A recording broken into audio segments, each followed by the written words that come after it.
United States. Your question. I see society as more and more tending toward the usurping of my individual rights and freedoms as time goes by.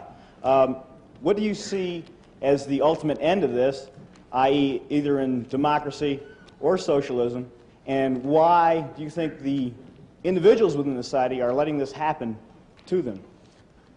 Well, the last part of your question is the hardest one to answer. If we continue along the road we've been going on, of usurping more and more power to governmental officials to control our lives, I see only one end, and that's a loss of anything that has any meaning as democracy, a loss of human freedom, and a prison state. That's the end. Now, why are people letting this happen to them? That's a much more difficult question to answer. And I think it is largely because of ignorance about where they are going. A lack of recognition. I don't believe they want to go this road. But I believe they are unwittingly letting themselves go down this road because on each issue that comes up, people look at their separate special interest instead of the broader interest in governmental activity.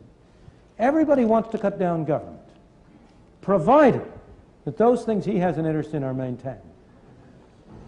I remember very well the summit conference in Washington on inflation that President Ford had about 2 or 3 years ago, in which one representative after another got up and said, in order to stop inflation, we have to cut the government budget. The way to cut the government budget is to spend more on my interests. That's how each separate group does it.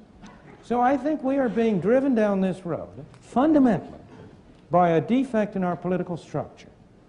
A defect which allows each of these separate elements of government to be voted on separately and never gets the citizen to look at the totality of it and see what the whole thing adds up.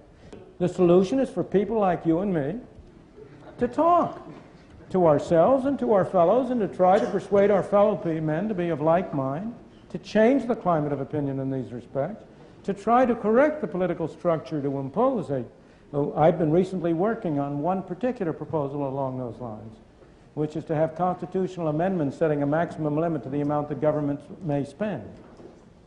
I won't go into the details of that, but I think fundamentally we are getting what the public at large is asking for. And the public is asking for it, I believe, because they do not understand where it's going to lead them, because they are misinformed. And they are being led that way by the intellectual community,